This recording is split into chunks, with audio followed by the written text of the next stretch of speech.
الحمد لله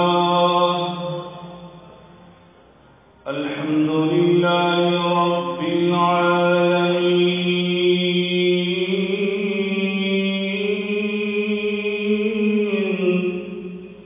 والعاقبة للمتقين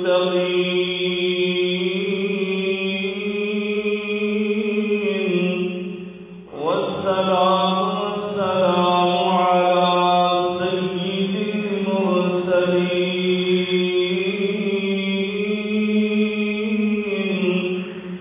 وعلى آله وصحبه أجمعين. سبحانك لا علم لنا إلا ما علمتنا إنك أنت العليم الحكيم.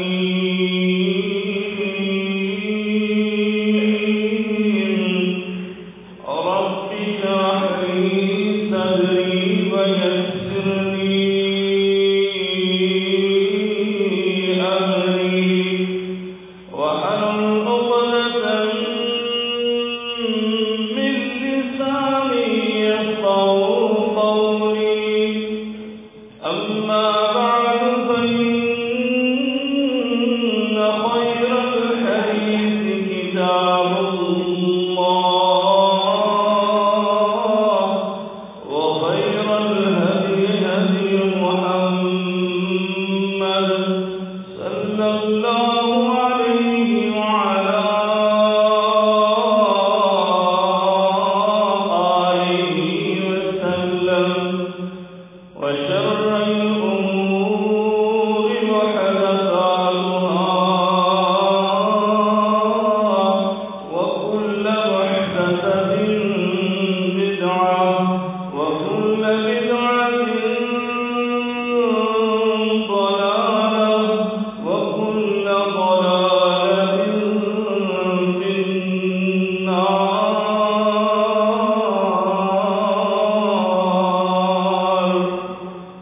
أعوذ بالله السميع العليم من الشيطان الرجيم.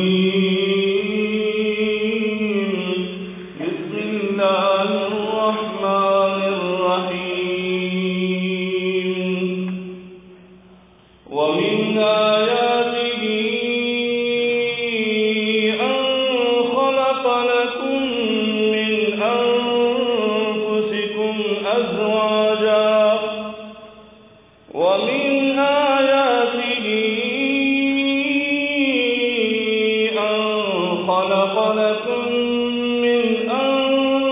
أنفسكم أزواجا لتسكنوا إليها وجعل بينكم مودة ورحمة إن في ذلك لآيات لقوم يتفكرون.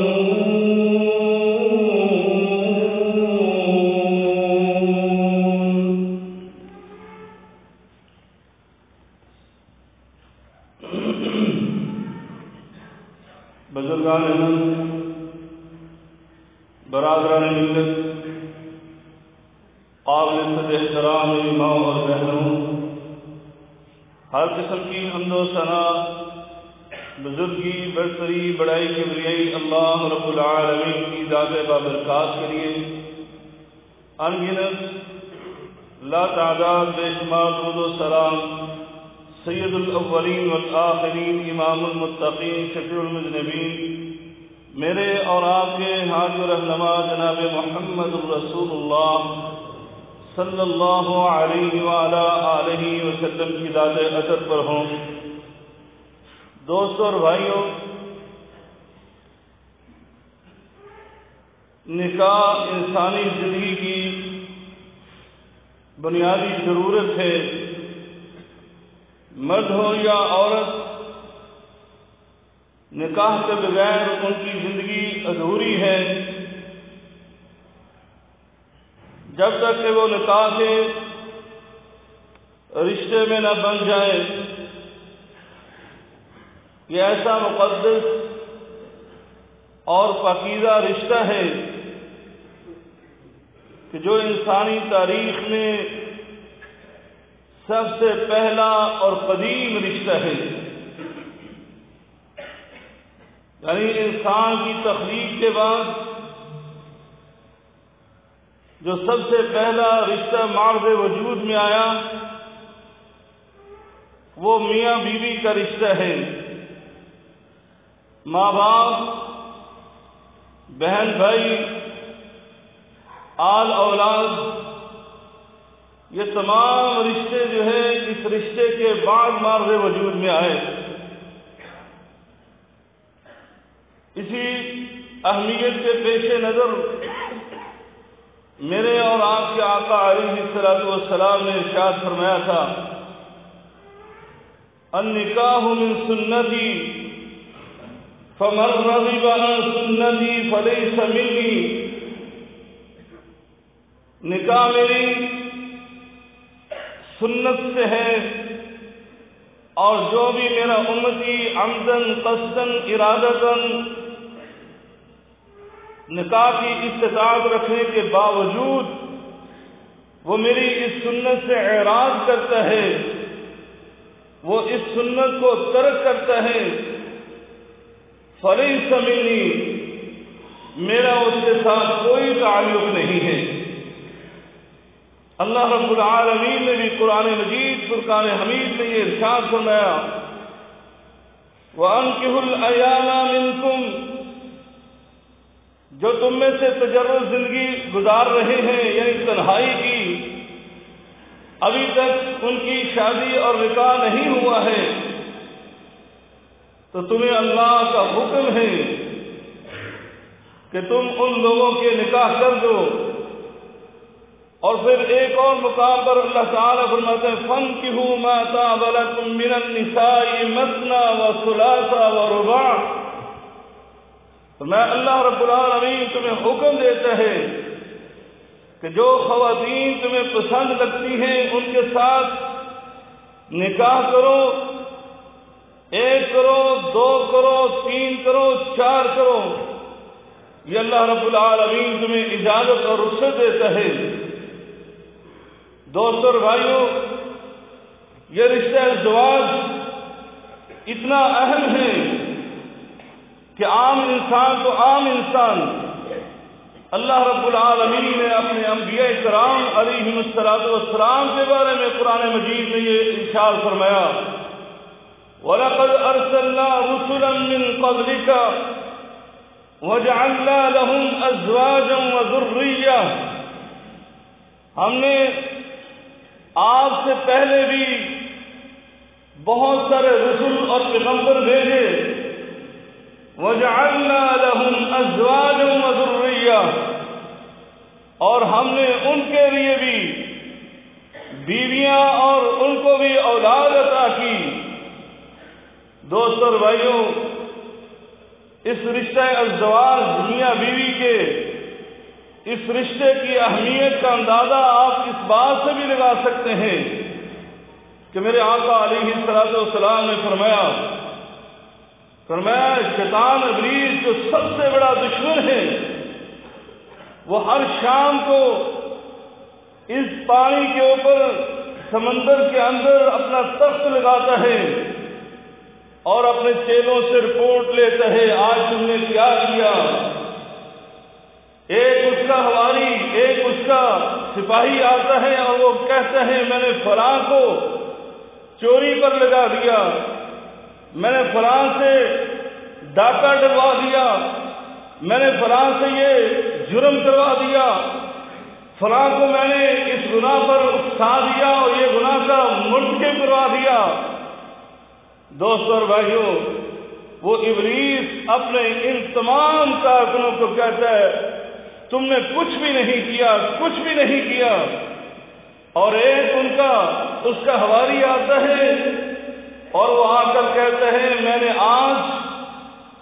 میاں بیوی کے اندر لڑائی کروا دی اور ان کے اندر میں نے جدائی ڈال دی ہے اور طلاق تک نوبت آ چکی ہے، تو وہ کھڑا ہو کر اپنے تخت سے نیچے اترتا ہے، اس کو اپنے گلے سے لگاتا ہے اور کہا آج تم نے ہی صرف کام کیا ہے۔ دوستوں اور بھائیوں، یہ رشتہ زواج کو توڑنے کے لیے جادو کا بنیادی مقصد ہی یہی ہے کہ اللہ تعالیٰ قرآن مجید میں فرماتا ہے یفرقون بہ بین المرء والزوج، یہ جادو سیکھا اور سکھایا ہی صرف اس لیے جاتا ہے، بنیادی مقصد یہ ہے کہ میاں بیوی کے اندر جدائی ڈال دی جائے۔ تو دوستو، اس رشتہ ازدواج میاں بیوی کا مقدس اور پاکیزہ تعلق، یہ اسلام اس کو اتنی اہمیت سے دیکھتے ہیں کیونکہ یہ ایک خاندان کی بنیاد اور اساس ہے۔ اگر یہ رشتہ عمدہ ہے تو خاندان ایک اچھا خاندان بنتا ہے، اور خاندان معاشرے کی اکائی ہے۔ جب خاندان اچھے ہوتے ہیں تو پھر معاشرہ بھی عمدہ ہوتا ہے، اور جب معاشرہ اچھا بنتا ہے تو وہ ملک اور وہ وطن بھی بہت مضبوط اور طاقتور اور دنیا کے سامنے ایک نمونہ اور مثال بنتا ہے۔ اس لیے اسلام نے اس کو بہت اہمیت کی نظر سے دیکھا ہے، اور اسلام چاہتا ہے کہ یہ جو رشتے میں منسلک ہوئے دو انسان ہیں، یہ ایک دوسرے کے حقوق کا پاس رکھیں، اور یہ ہمیشہ کے لیے جب تک یہ زندہ رہے ایک دوسرے کی عزت توقیر اور حقوق ادا کرتے کرتے اس دنیا سے رخصت ہوں۔ اور میرے آقا علیہ الصلوۃ والسلام نے ارشاد فرمایا تھا، اگر یہ میاں بیوی ایک دوسرے کے حقوق ادا کرتے ہیں، خصوصاً عورت کے متعلق، فرمایا وہ اس دنیا سے جب جاتی ہے اس کا شوہر اس سے راضی ہے، اور وہ اللہ کے لیے 5 نمازیں ادا کرتی ہیں، فرضی روزے ادا کر لیتی ہے، تو میرے آقا علیہ الصلوۃ والسلام نے زبان نبوت سے بشارت فرمائی تھی، فرمایا وہ خاتون جلدی ہے جنت کے اندر ضرور جائیں گے۔ دوستوں اور بھائیوں، لیکن آج ہم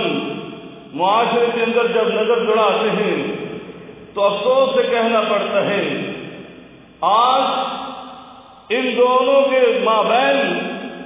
نفرت کی وہ حدیں قائم ہو چکی ہیں کہ یہاں تک کہ میں کل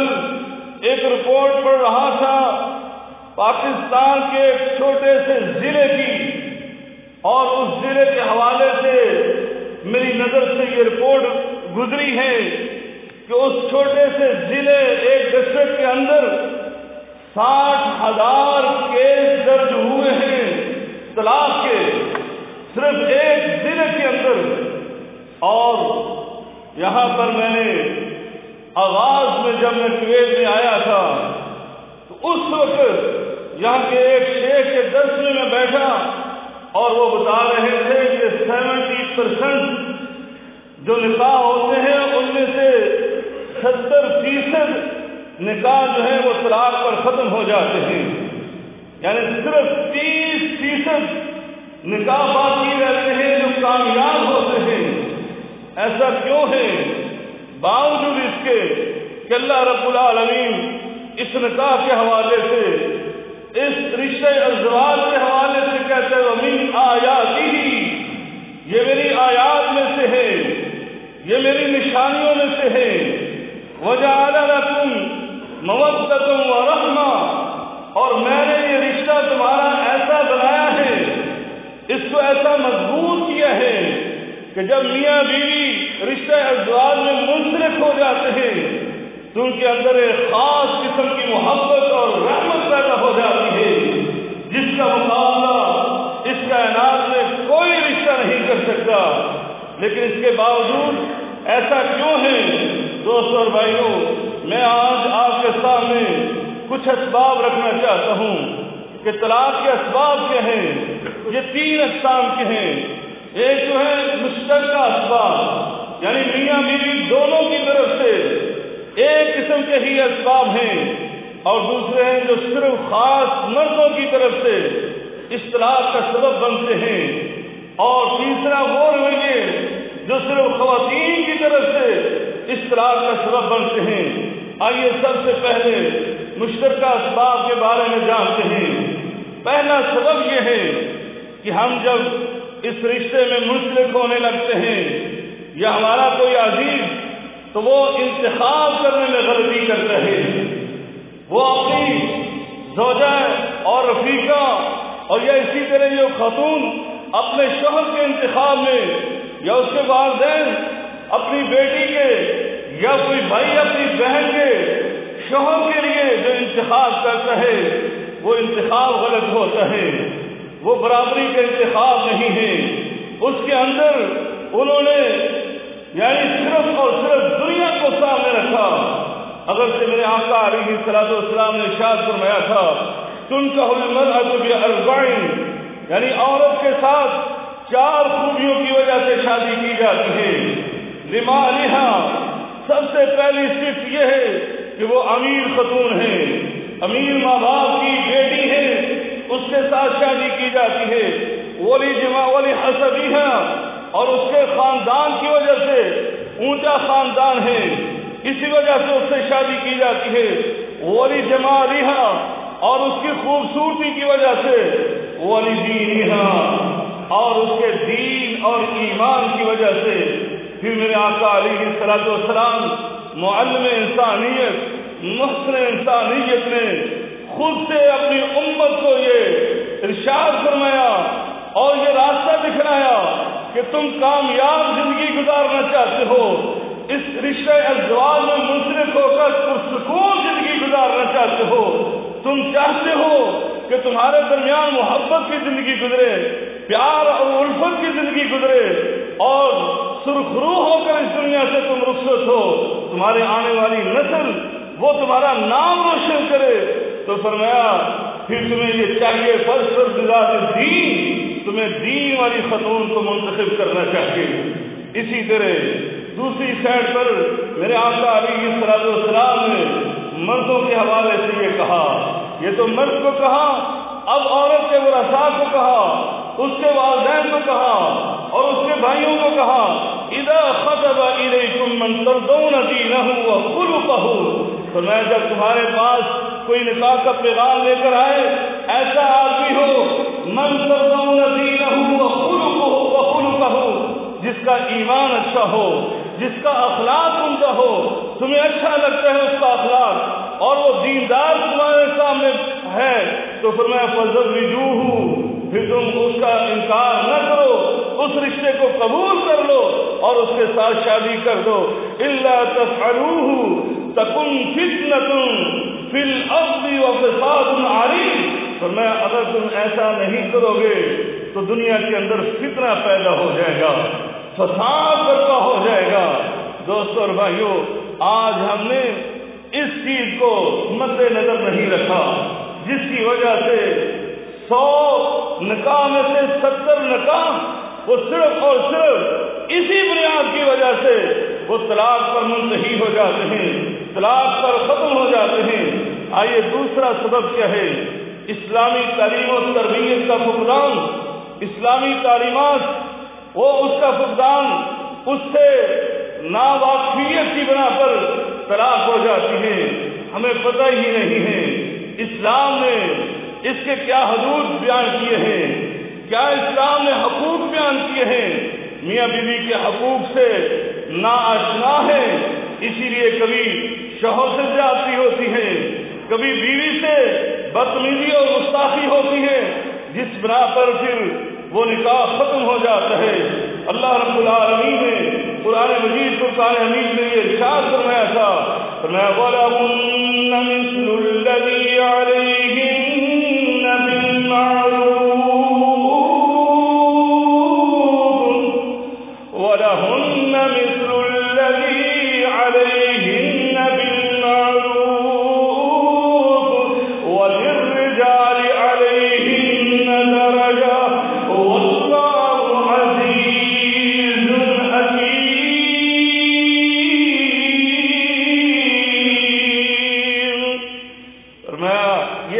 اسلامی تربیت، یہ ہے اسلامی تعلیم جس سے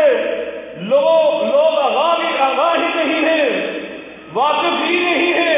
قرآن پڑھیں تو تب پتہ چلے نا۔ اللہ نے کیا فرمایا؟ وَلَهُنَّ مِثْلُ الَّذِي، یہ شوہر جو ہے یہ ظالم جابر حکمران بن جاتا ہے، یہ اپنی بیوی کو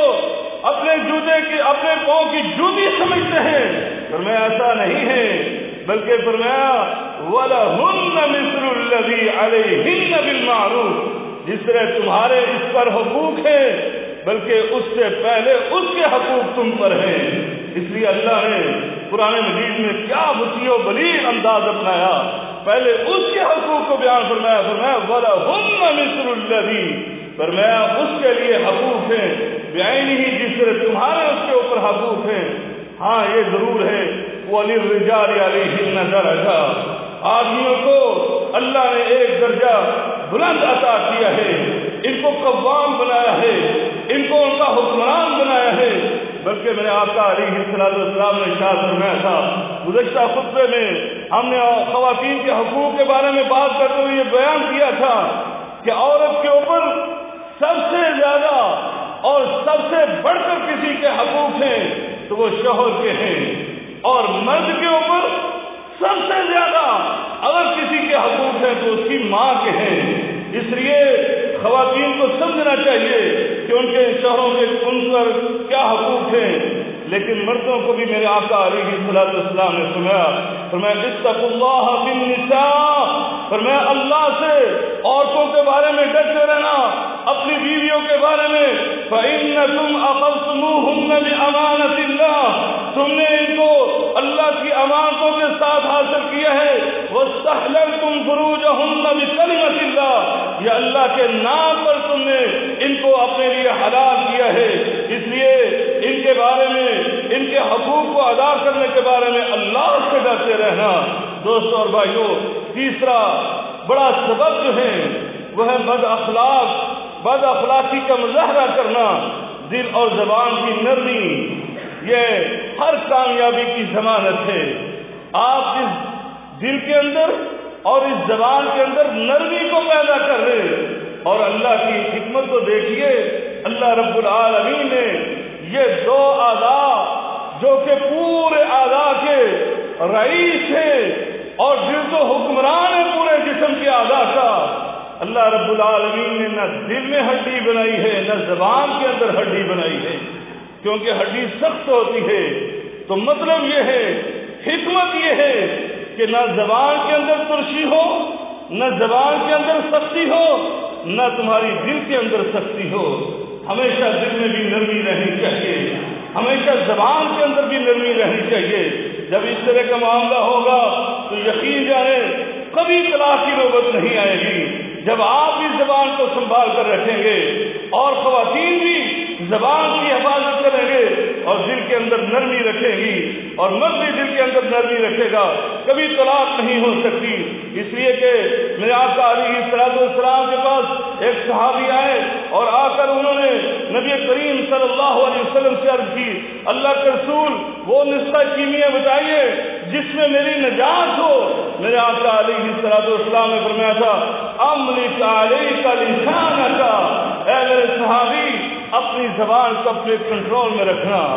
اس زبان کو کبھی بے لگام نہ کرنا، اس کو آوارہ نہ ہونے دینا، بلکہ اس کی حفاظت کرنا۔ جب اپنی زبان کو کنٹرول میں رکھو گے تو یقین جانیں یہ رشتے قائم رہیں گے۔ دوستوں اور بھائیوں، اسی طرح میرے آقا علیہ السلام نے فرمایا تھا لا یفرق مؤمن مؤمنا ان کرہ منہا خلقا رضی منہا آخر، فرمایا کوئی بھی مومن مرد مومنہ کے بارے میں بغض نہ رکھے،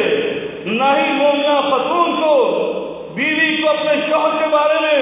کینہ اور بغض رکھنا چاہیے۔ فرمایا تمہیں اگر ایک اس کی عادت اچھی نہیں لگتی ہے تو دوسری عادت تمہیں اچھی لگے گی، میاں بیوی کے حوالے سے۔ اور اللہ رب العالمین اس کے بارے میں کہتا ہے فَإِن كَرِهْتُمُوهُنَّ فَعَسَىٰ أَن تَكْرَهُوا شَيْئًا وَيَجْعَلَ اللَّهُ فِيهِ خَيْرًا كَثِيرًا، فرمایا اگر بیوی کے اندر تمہیں کوئی چیز ناپسند ہے تو فرمایا تم برداشت کرو، ان قریب اللہ رب العالمین تمہارے لیے اسی بیوی سے خیر اور برائی تمہیں عطا فرمائے گا۔ دوستو اور بھائیو، میرے آقا علیہ الصلوۃ والسلام نے اس بندے کو کامل مومن کہا تھا جو اپنے گھر میں اچھے اخلاق کے ساتھ رہتا ہے۔ میرے آقا نے فرمایا اکمل المؤمنین ایمانا احسنهم خلقا، فرمایا تم میں سے کامل ترین ایمان والا وہ بندہ ہے جس کے اخلاق عمدہ ہیں، جس کے اخلاق اچھے ہیں۔ فرمایا خیارکم لنسائہم، فرمایا تم میں سے بہترین وہ ہے، یعنی اخلاق جس کے اچھے وہ بہترین۔ فرمایا پھر ان با اخلاق لوگوں میں سے سب سے بہترین وہ ہے جو اپنی بیویوں کے لیے بہتر ہے، جو اپنی بیویوں کے لیے اچھا ہے۔ دوستو اور بھائیو، چوتھا بڑا سبب بدگمانی اور شکوک و شبہات ہے۔ یہ میاں بیوی کا رشتہ یہ اعتماد پر قائم ہوتا ہے۔ جہاں پر شکوک و شبہات پیدا ہوئے، جہاں پر بدگمانی آئی، وہیں پر شیطان اپنا واد کرتا ہے۔ اس لیے تو اللہ رب العالمین نے قرآن مجید فرقان حمید میں یہ ہمیں حکم دیا تھا، اے ایمان والو، کیا حکم ہے؟ یا ایھا الذین آمنوا اجتنبوا کثیرا من الظن ان بعض الظن اثم، فرمایا اے ایمان والو یہ بدگمانی سے بچ جاؤ، کیونکہ یہ بدگمانی جو ہے یہ گناہ کا کام ہے۔ اور میں نے آقا علیہ الصلوۃ والسلام نے فرمایا تھا ایاکم والظن فإن الظن اکذب الحدیث، فرمایا یہ بدگمانی سے بچنا، کیونکہ اس کائنات میں سب سے جھوٹی بات وہ بدگمانی ہوتی ہے۔ اس لیے کسی کے بارے میں بدگمان نہ ہو، بلکہ گھر میں دل اولا ہے کہ نہ بیوی اپنے شوہر سے بدگمان ہو، نہ شوہر اپنی بیوی کے بارے میں بدگمانی کا اظہار کرے، اور نہ شکوک و شبہات کا شکار ہو۔ دوستو اور بھائیو، پانچواں بڑا سبب ایک دوسرے کو غربت کا تانا دینا، ایک دوسرے کو غربت کا تانا دینا، یعنی بیوی اپنے شوہر کو کہے میں تیرے گھر میں آ گئی تو بھوکھی مر گئی، مجھے اس طرح اپنی خواہشات پوری کرنے کا موقع نہیں ملتا، تو کماتا بھی کچھ نہیں ہے، تیرے پاس دنیا کا مال بھی نہیں ہے۔ اور یہ شوہر بھی اس کو کہے تم نے ہمیں کھانا کیا دیا تھا، برات میں یہ ہوا وہ ہوا، تم جہیز کیا لے کر آئی ہو، تمہارے والدین بھوکے ہیں، اس طرح کی باتیں کرنا یہ بالکل سراسر غلط ہے۔ اسلام اس کی قطعی اجازت نہیں دیتا، کیونکہ یہ طلاق کی بنیاد بنتے ہیں۔ چھٹا بڑا سبب جو ہے، اختلافات ہر گھر میں پیدا ہو جاتے ہیں، لیکن اختلافات کو جلد ختم کرنا چاہیے، کیونکہ یہ اختلافات ایسی چیز ہے جو طلاق کی بنیاد بنتے ہیں۔ اس لیے اللہ رب العالمین قرآن مجید فرقان حمید میں ارشاد فرماتا ہے واللاتی تخافون نشوزهن فعظوهن واهجروهن في المضاجع واضربوهن فإن أطعنكم فلا تبغوا عليهن سبيلا، فرمایا وہ عورتیں جن کی نافرمانی سے تم ڈرتے ہو تم انہیں واضح نصیحت کرو، تم ان کے ساتھ صلح صفائی کے ساتھ رہو، فرمایا اور اگر وہ تمہارے ساتھ پھر بھی اچھا سلوک نہیں کرتی پھر تم اپنے بستروں کو الگ کر لو۔ یہ بھی ایک نصیحت کا انداز ہے، اور پھر ہلکی پھلکی مار سکتے ہو، لیکن ان پر زیادتی نہ کرو۔ اگر وہ تمہاری اطاعت اور فرما برداری کریں تو پھر تمہارے اوپر یہ زیادتی کرنا یہ کبھی جائز اور روا نہیں ہے۔ دوستو اور بھائیو، میرے آقا علیہ الصلوۃ والسلام نے اس مار کی بھی وضاحت فرمائی، وَاضْرِبُوهُنَّ ضَرْبًا غَيْرَ مُبَرِّحٍ، مارنا ہے تو اس انداز سے مارنا کہ نشانات نہ پڑے، نشان والی مار ماری تو اللہ کے ہاں تمہیں اس کا جواب دینا پڑے گا، اس کا قصاص اور بدلہ دینا پڑے گا۔ اس لیے ان ظلموں سے بچ جاؤ۔ آگے چلیے، ساتواں بڑا سبب فرمایا ایک دوسرے کے رشتہ داروں کی عزت اور توقیر کرنا، یہ جب نہیں کی جاتی دوستو اور بھائیو پھر یہ طلاق کی نوبت آتی ہے۔ اس لیے میرے آقا علیہ الصلوۃ والسلام نے فرمایا احق ما اکرم علیہ الرجل ابنتہ او اختہ، فرمایا مرد کے اوپر یہ ضروری ہے کہ وہ سب سے زیادہ اگر کسی کی عزت توقیر کرے تو اپنے سسر کی کرے یا اپنے سارے کی کرے۔ سنو، اور آگے میرے آقا علیہ الصلوۃ والسلام نے یہ تنبیہ فرمائی ہے اسی طرح خاتون پر ہے کہ وہ سب سے زیادہ عزت اور توقیر اپنے سسر کی کرے، اپنی ساس کی کرے، اپنی نندوں کی کرے، یہ ضروری ہے وہ گھر خوش آباد رہے گا، وہ گھر خوش احوال رہے گا جہاں پر یہ عزتوں اور رشتوں کی عزت اور توقیر کی جاتی ہے۔ دوستوں اور بھائیوں، میاں بیوی کا ایک دوسرے کے ساتھ راز کے ساتھ رہنا، اپنے راز افشا نہ کرنا، نہ شوہر اپنی بیوی کے نہ بیوی اپنے شوہر کے اگر راز افشا کرتے ہیں تو یہ بھی بڑا سبب بنتا ہے ان کی طلاق کا۔ میرے آقا علیہ السلام نے فرمایا تھا، من ستر مسلمہ سترہ اللہ فی الدنیا والآخرہ، عام مسلمان کے عیوب کو جو چھپا دیتا ہے اللہ رب العالمین اس کے عیوب کو دنیا اور آخرت میں چھپا دیتا ہے۔ یہ تو عام مسلمان ہے۔ اگر میاں بیوی ایسا کرے تو اللہ تعالیٰ ان کو اور زیادہ اجر عطا فرماتا ہے۔ اس لیے دوستوں اور بھائیوں، اپنی بیوی کے اور بیوی کو بھی چاہیے اپنے شوہر کے عیوب کو وہ لوگوں کے سامنے بیان نہ کرے۔ اسی طرح بلکہ میرے آقا علیہ السلام نے فرمایا تھا، قیامت کے دن جو بدترین لوگ آئیں گے ان میں سے اشر الناس، سب سے زیادہ بدترین وہ انسان ہوں گے، وہ لوگ ہوں گے جو مرد اپنی عورتوں کے اپنی بیویوں کے راز افشا کیا کرتے تھے، یا وہ خواتین اپنے مردوں کے راز افشا کیا کرتی تھیں۔ فرمایا یہ سب سے بدترین ہوں گے۔ اس لیے دوستوں اور بھائیوں، اس چیز سے بچنا چاہیے۔ آپ کے گھر بھی سلامت رہیں گے، آپ کا دین اور ایمان بھی سلامت رہے گا۔ نواں بڑا سبب، اللہ کے ساتھ تعلق وہ کمزور ہو چکا ہے، اللہ کا خوف اور ڈر اس دل میں نہیں رہا۔ میرے آقا علیہ السلام جب بھی خطبہ نکاح پڑھتے آپ قرآن مجید کے 3 مقامات تلاوت کرتے، یا ایھا الذین آمنوا اتقوا اللہ حق تقاتہ ولا تموتن الا وانتم مسلمون۔ اسی طرح آپ سورہ النساء کی پہلی آیہ مبارکہ پڑھتے، یا ایھا الناس اتقوا ربکم الذی خلقکم من نفس واحدہ وخلق منها زوجها وبث منهما رجالا كثيرا ونساء واتقوا الله الذي تساءلون به والارحام ان الله كان عليكم رقيبا۔ اسی طرح سورۃ الاحزاب کی آخری آیات پڑھتے، یا ایھا الذین آمنوا اتقوا اللہ وقولوا قولا سدیدا یصلح لکم اعمالکم ویغفر لکم ذنوبکم۔ دوستوں اور بھائیوں، یہ آیات پڑھتے جن میں اللہ رب العالمین اپنے بندوں کو،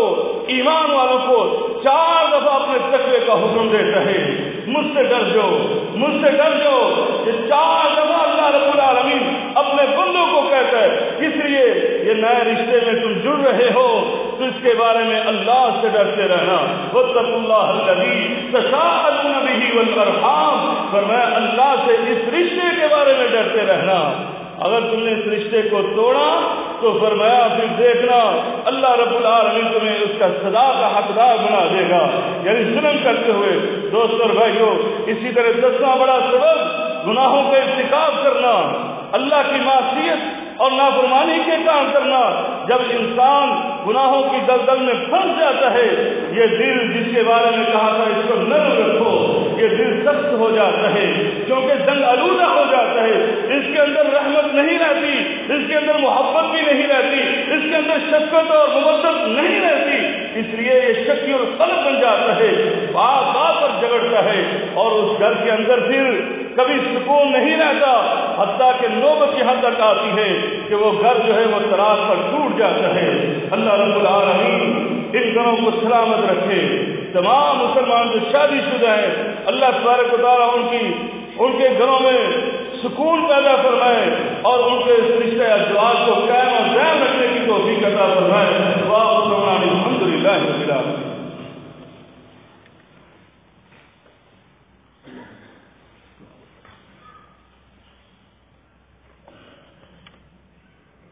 الحمد لله نحمده ونستعينه ونستغفره ونعوذ بالله من شرور أنفسنا ومن سيئات أعمالنا،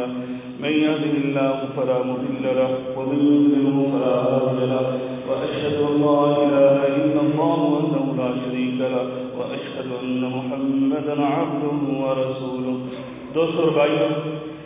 میں نے ایک قسم آپ کے سامنے بیان کی، اس میں سے 10 اسباب آپ کے سامنے رکھے جو مشترکہ ہیں میاں بیوی دونوں کی طرف سے۔ ایسے سبب پیدا ہو جاتے جس کی وجہ سے گھر ٹوٹ جاتے ہیں۔ آئیے آپ مردوں کی طرف سے کیا اسباب ہیں، فرمایا جو حق مہر ہے اس کو وہ ادا نہیں کرتے، یا اس کو جلد ادا کرنے کی کوشش نہیں کرتے، بلکہ ہیلے بہانے سے وہ معاف کرانے کی کوشش کرتے ہیں۔ اور پھر زندگی کے اندر کبھی کبھی کوتاہی ہوتی ہے تو عورت کے دل میں فوراً شیطان یہ وسوسہ ڈالتا ہے، اس نے تو تیرا حق میں بھی وہ ادا نہیں کیا تھا، تم سے معاف کروا دیا تھا، تو اس طرح پھر وہ طلاق کی نوبت تک پہنچ جاتی ہے بات۔ بہرحال میں صرف اب اشارے کرنا چاہتا ہوں کیونکہ وقت نہیں ساتھ دیتا۔ دوسرا بڑا سبب کہ یہ بندہ جو ہے یہ جہیز کا طالب رہتا ہے، یہ جہیز مانگتا ہے، جس کی وجہ سے یہ طلاق کی نوبت ہوتی ہے، بلکہ یہ ایسا معاملہ ہے کہ پہلے رشتے ہی نہیں ہوتے، جو کہ ایک اسلام کے اندر ایک لعنت اور ناسور ہے۔ اسلام قطعی سی ایک ذرہ پر بھی اجازت نہیں دیتا، بلکہ حقیقت بعض مفسرین نے کہا انما الخمر والمیسر والانصاب والازلام رجس من عمل الشیطان، فرمایا یہ میسر جو ہے، میسر آسانی کے ساتھ کوئی چیز حاصل کر لینا، رزق حاصل کر لینا، یہ جہیز بھی آسانی کے ساتھ حاصل کیا جاتا ہے، یہ بھی شیطانی کام ہے۔ اس لیے اس سے اجتناب کیجیے، ایسے رشتے کیجیے کہ جہاں پر جہیز نہ آپ کو دینا پڑے نہ آپ کو لینا پڑے، اس لیے اس سے بچیے، یہ بھی ایک طلاق کا سبب بن جاتا ہے۔ آگے چلیے، تیسری بات، اخراجات ادا نہ کرنا، نان و نفقہ اس کے ذمے ہیں، یہ مرد کے اوپر ہے کہ وہ اپنی بیوی کے اخراجات اٹھائے، اور یہ صحیح میں انہوں نے اپنی استطاعت کے مطابق اخراجات نہیں اٹھاتا، جس کی وجہ سے وہ طلاق تک نوبت پہنچ جاتی ہے۔ اللہ تعالیٰ نے قرآن مجید میں کہا وَعَاشِرُوهُنَّ بِالْمَعْرُوفِ، ان کے ساتھ زندگی کے ساتھ رہو، اور اسی طرح کہا جتنی تمہاری استطاعت ہے، سورۃ طلاق کی آیت نمبر 7 پڑھ کر دیکھیے، جتنی استطاعت اس لحاظ سے ان پر خرچ کرو۔ آگے چلیے، جو فرمایا اولاد نہ ہونے کا تانا دینا، بعض خواتین کے ہاتھ اولاد نہیں ہوتی تو یہ تانا دیتا ہے، یہ اس کے ہاتھ میں نہیں ہے، بلکہ اللہ تعالیٰ فرماتا ہے یَحْبُ لِمَن یَشَاءُ إِنَاثًا وَيَحْبُ لِمَن یَشَاءُ الذُّکُورَ أَوْ يُزَوِّجُهُمْ ذُکْرَانًا وَإِنَاثًا وَيَجْعَلُ مَن یَشَاءُ عَقِیمًا، یہ تو اللہ ہے جس کو چاہے بیٹے عطا کر دے، جس کو چاہے بیٹیاں عطا کر دے، جس کو چاہے ملی جلی اولاد پیدا کر دے، وَيَجْعَلُ مَن یَشَاءُ عَقِیمًا، اور جس کو چاہے شادی جواب دے دے، یہ تو اللہ کے فیصلے ہیں۔ دوستوں اور بھائیوں، اسی طرح خواتین کی طرف سے جو طلاق کا سبب بنتے ہیں، رخصتی کرنے میں بے احتیاطی، یہ والدین کو چاہیے رخصت کرتے ہوئے پہلے شادی کے وقت، رخصتی کے وقت اس بیٹی کو پوچھا جائے، نہ کہ دوستوں کو پوچھا جاتا ہے، رشتہ داروں کو پوچھا جاتا ہے۔ اتوار کا دن، چھٹی کا دن رکھنا یہ ضروری نہیں ہے، بلکہ اپنے بیٹی کی زندگی کی فکر کیجیے، اور ایسا نہ ہو کہ وہ خاص ایام میں ہو اور شوہر کے پاس جائے اور اس کے دل میں کوئی بدگمانی پیدا ہو جائے، جس کی وجہ سے یہ طلاق کی نوبت آ جائے۔ اس لیے رخصتی کرنے سے پہلے عورت سے پوچھا جائے، اس بچی سے پوچھا جائے۔ اسی طرح فرمایا والدین کی بے راہ روی، کہ والدین اپنی بیٹی کو سبق دے کر بھیجتے ہیں، اگر انہوں نے کوئی بات کی، بیٹا یہ فوراً فون تمہیں دے رہے ہیں، فوراً ہمیں اطلاع کرنا، پھر دیکھنا ہم کیا کرتے ہیں، ایسے نہیں۔ سیدہ فاطمہ زہرا نبی کریم صلی اللہ علیہ وسلم کے پاس اللہ کے رسول میں تھک جاتی ہوں کام کر کر کے، مجھے غلام دیجیے، میرے آقا نے تسبیحات فاطمہ دی، اور وہاں پر ایک ذرہ پر بھی حضرت علی کے بارے میں کوئی بدگمانی پیدا نہیں کی کہ تمہارا شوہر کیا کرتا ہے، اس کو چاہیے وہ باہر سے پانی لائے، اس کو چاہیے وہ باہر کے کام کرے، نہیں، بالکل بھی نہیں۔ اپنی بیٹی کو تسبیحات فاطمہ دے کر تربیت اچھی کر کے بھیج دیا۔ دوست اور بھائیوں، والدین کو ایسا ہی کردار ادا کرنا چاہیے تاکہ ان کی بیٹی کا گھر آباد رہے۔ اسی طرح عورت کی ملازمت، آج عورت وہ ملازمت پیشہ بن چکی ہے، جس کی وجہ سے وہ طلاق کی نوبت آ جاتی ہے۔ بہرحال وقت نہیں ہے کہ میں آپ کے سامنے اس کی تفصیلات پیش کروں۔ چوتھا سبب نجائز مطالبات ہیں، بیوی کو چاہیے اپنے شوہر کے حیثیت کے مطابق اس سے مطالبے کرے، ایسے نجائز مطالبے نہ کرے جو کہ آخر میں اس خاوند کے دل میں ڈال دے کہ اس سے جان چھڑاؤ اور وہ طلاق دے دے۔ خاوند کو اندھیرے میں رکھنا کہ کوئی چیز خاوند کے پیسوں سے خریدی گئی، لیکن کہنا یہ والدین نے مجھے گفٹ دیا ہے، یہ میرے بھائیوں نے گفٹ دیا ہے، ایسے قتل نہ کیا جائے، کیونکہ جب پتہ چلتا ہے اس کی حقیقت کا، پھر مرد کے دل میں آتا ہے یہ پتہ نہیں کیا کچھ اور بھی کرتی ہے، بہرحال وہ طلاق کی نوبت آ جاتی ہے۔ ایسا نہیں ہونا چاہیے، عورتوں کو صاف وہ ہونا چاہیے، بلا وجہ کھلے کا مطالبہ کرنا یہ بھی ظاہری بات ہے۔ میرے آقا علیہ الصلوۃ والسلام نے اس کو بہت بڑا جرم قرار دیا ہے کہ جو بغیر وجہ سے کسی اپنے شوہر سے طلاق مانگتی ہے، فرمایا یہ ایسی عورت ہے جو جنت کی خوشبو بھی نہیں پا سکتی۔ اس لیے عورتوں کو اس سے بچنا چاہیے۔ اور آخری سبب، اگر انسان صاحب استطاعت ہے تو اس کو دوسری شادی سے روکنا۔ اگر یہ دوسری شادی سے روکے گی، وہ بندہ صاحب استطاعت ہے، وہ شادی کرنے کے قابل ہے، کر سکتا ہے، یہ روکے گی تو ہو سکتا ہے کہ دوسری شادی کے چکر میں یا اپنی پہلی بیوی کو طلاق دے دے۔ اس لیے اپنے گھر کو بچانا ہے تو اس خاتون کو اس کی بات ہی نہیں کرنی چاہیے، کیونکہ یہ میرے اللہ نے اس کو رخصت دی ہے، اس کو اجازت دی ہے مثنیٰ و ثلاث و رباع، 2 شادیاں کرے، 3 کرے، 4 کرے، اس میں قطعاً عورت کو دخل اندازی نہیں دینی چاہیے۔ اللہ تبارک و تعالیٰ ہم سب کو قرآن و حدیث کے مطابق زندگی گزارنے کی توفیق عنایت فرمائے۔ ان اللہ و ملائکتہ یصلون علی النبی یا ایھا الذین